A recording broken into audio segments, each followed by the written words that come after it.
Good morning. We are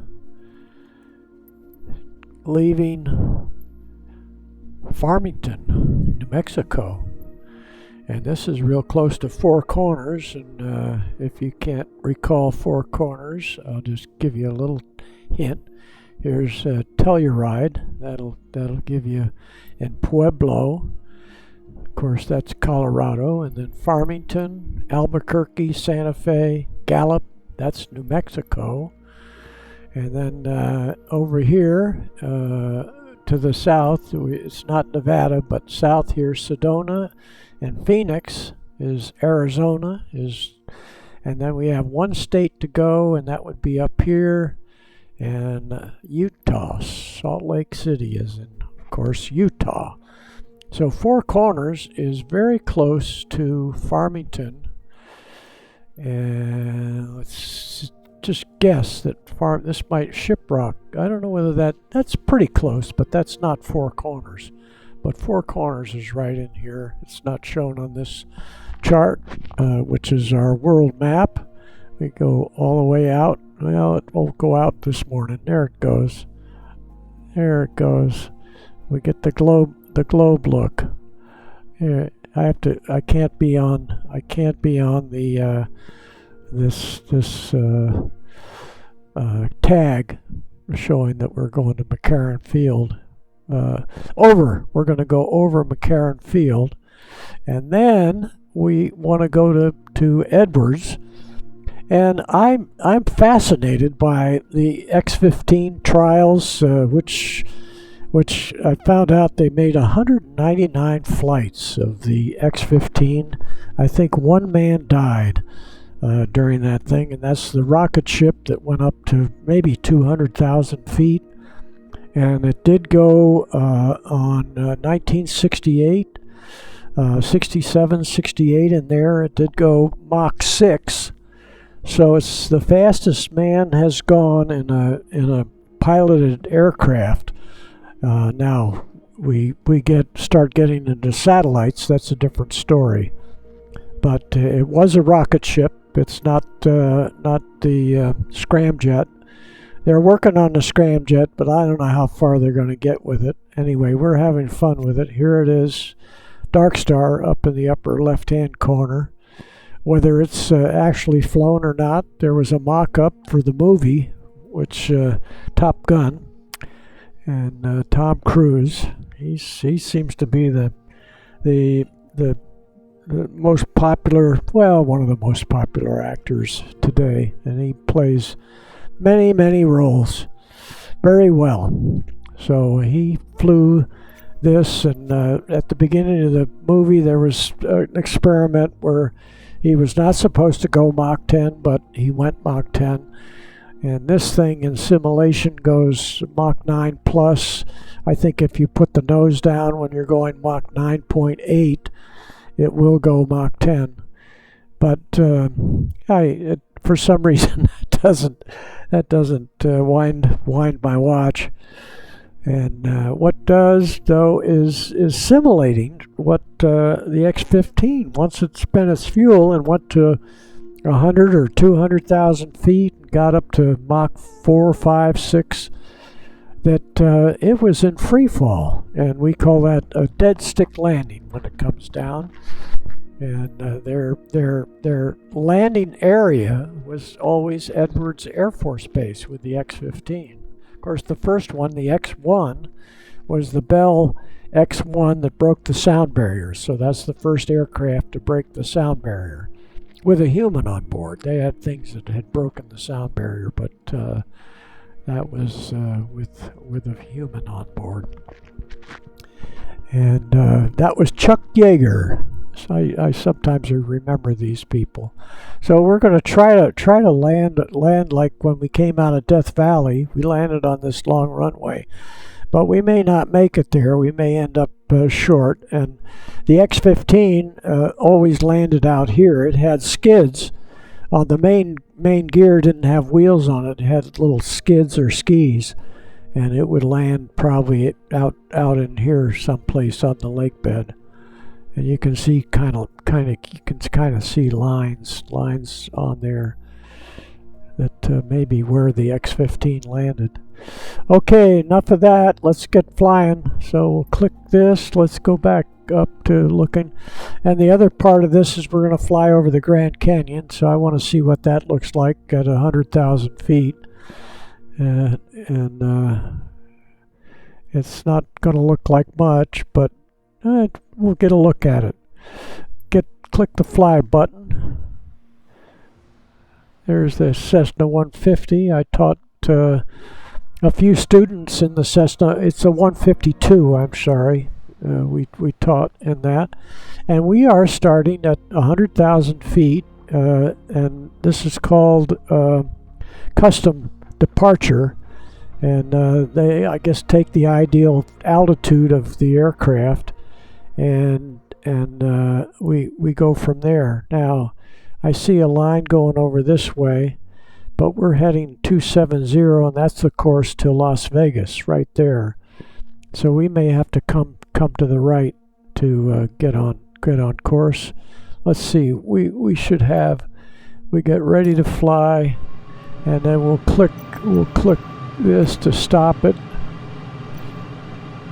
and click that off. Let's see. So this shows us heading 270, and I get the power up, and I get the afterburners clicked on.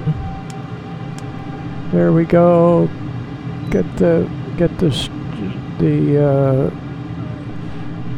scramjets on standby. There we go. And let's see, what else do we need? We got that up full. Everything's ready to go.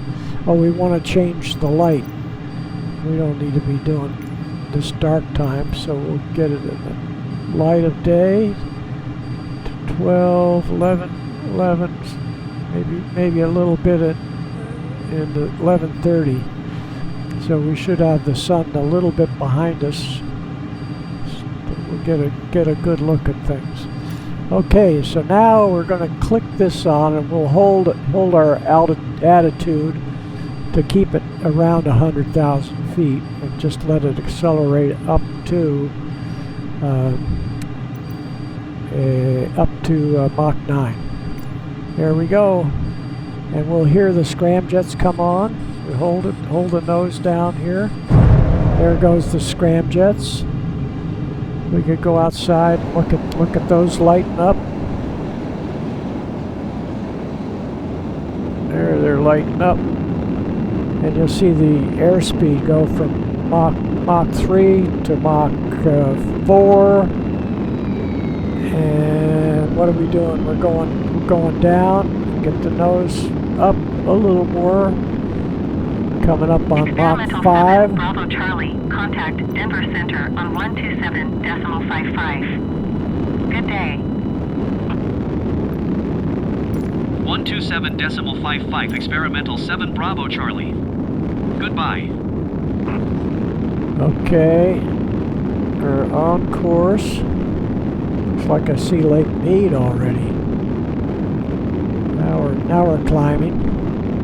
Mach 8. Get back in here.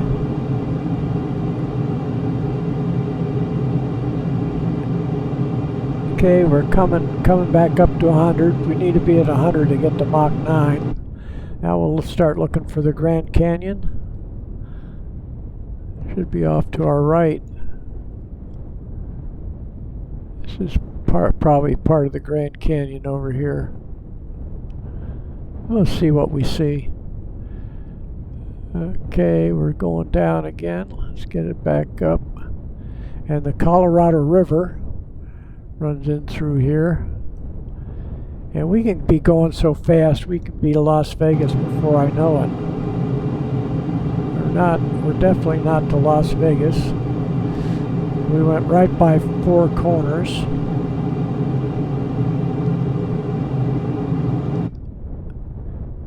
And we're looking for, there we go, now we're starting to see the Grand Canyon right here. And we're at 90, we'd like to be at 100.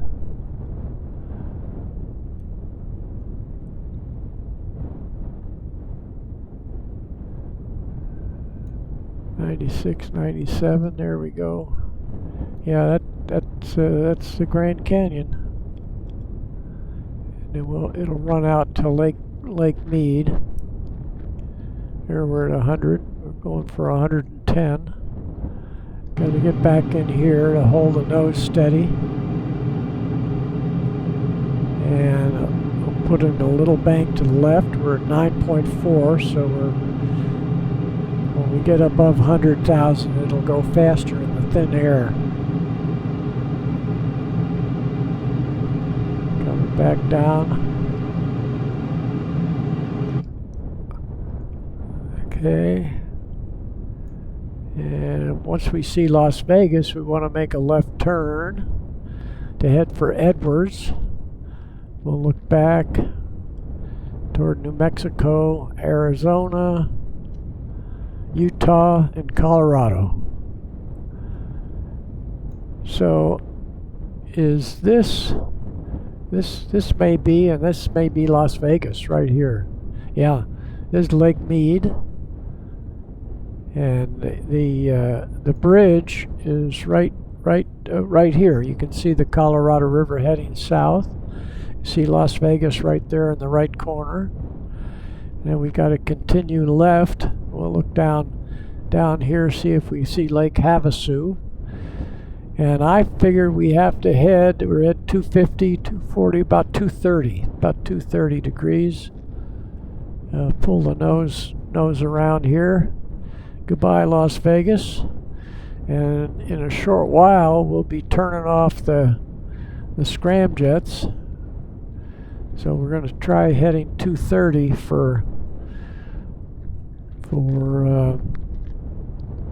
yeah, I think I see the Edwards shadow there, and we can turn off the scramjet.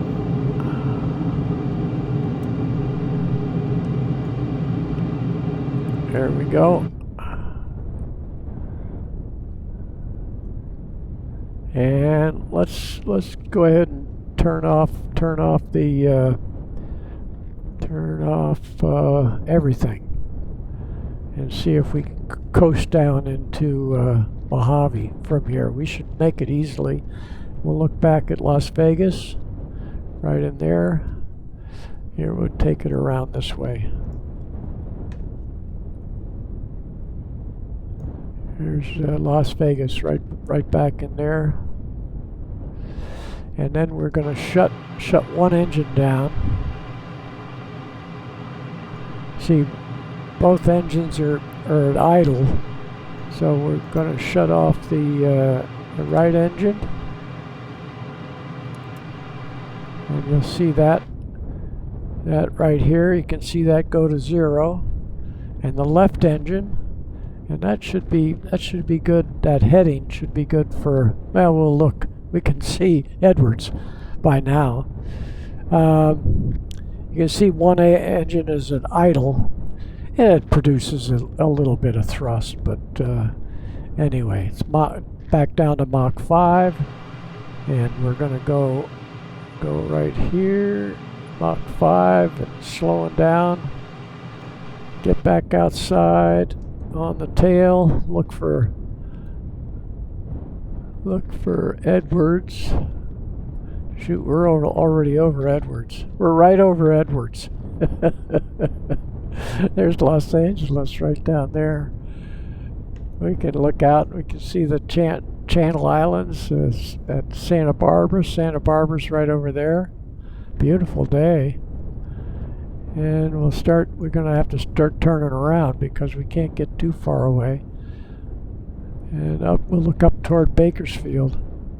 And I'm not quite sure, but this looks like the Central Valley going right up there. Right up that way. Almost see San Francisco. Okay, now we're going to splay out the tail. And let's get this thing turned around. Oh, I see the Central Valley now. Right here, you can see the farmlands.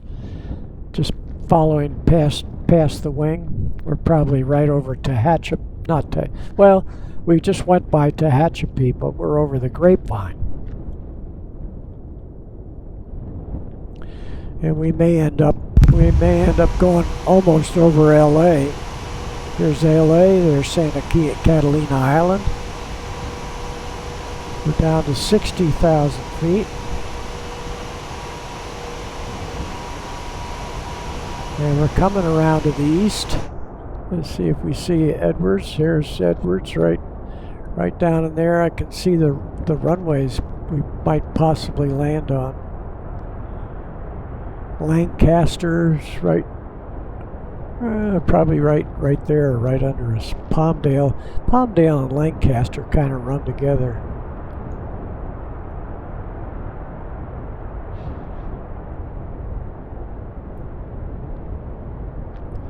"50,000 feet. We're still in Mach. Still got our, yeah, we got our they call them spoilers. I call them air brakes. And we are 177 miles from Las Vegas. That went so quickly. And we'll get behind the tail, see how we're doing on Edwards. So we should be pretty good. We can maybe take the spoilers off. We're just going under the speed of sound. By the way, the shuttle, one guy in an interview said that they didn't hand fly the shuttle until they got under the speed of sound. And I'm sure the X-15 had an autopilot in it, something to, so you didn't have to hand fly it. So let's get up here and we can start imagining we got head for the field and see how we're doing.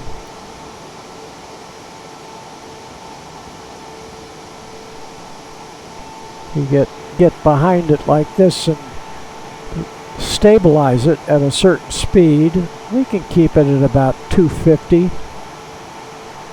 Just see if we got right behind it right now and we held this speed steady, you can see where approximately where you would glide to. You can see that we are going to make the field. So we bring in the spoilers to increase the drag, and then we can point the nose down more toward the end of the runway.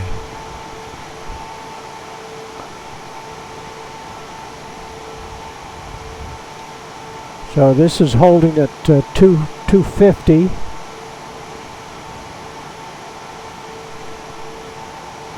And we leave one engine running. I forgot to say something. Now we're going to take the spoilers off, and we want to make sure we don't end up short.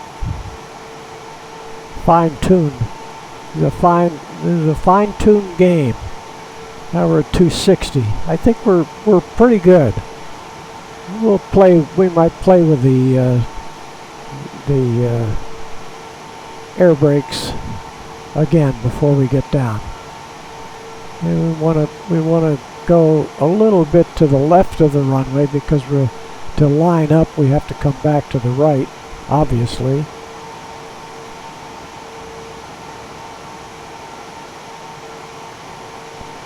Okay, we'll leave it right there.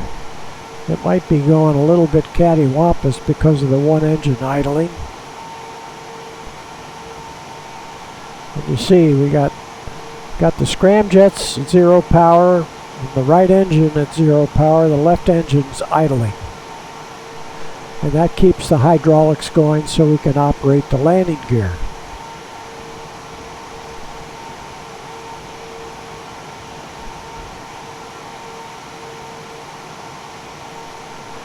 Yeah, we better aim right.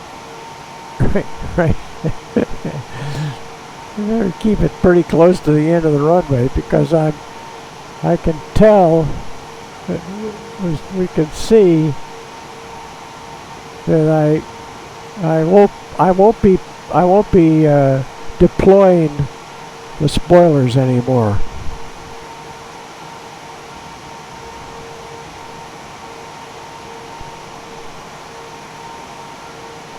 Yeah, we'll bring it up. We'll slow it down. We maybe got the best glide speed might be 120. I don't know what the best glide speed is, but we'll try slowing it down a little bit to see if it looks like it's more for the end of the runway. It's slowing down a little more than I want it to. Here, we'll push the nose over. Keep it at 200. Put the gear down. Yeah, we cut this closer than we needed to.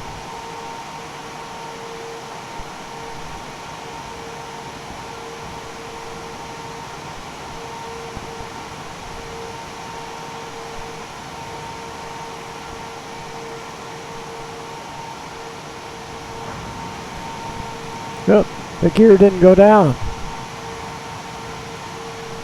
We cut off it's the other engine that powers the hydraulics. So, see, that was the right engine I turned off. We needed to do the left engine. Okay, and go back inside. That'll be exciting for you. We go down here. Turn off the other engine.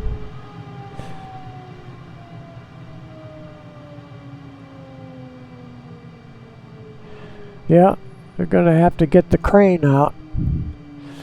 Yeah, let's look at this. Looks like a dead duck sitting on the runway. Well, one time the X-15, I don't know whether the nose gear gave way or it buckled. The X-15 buckled right here on one of the landings, right behind the pilot.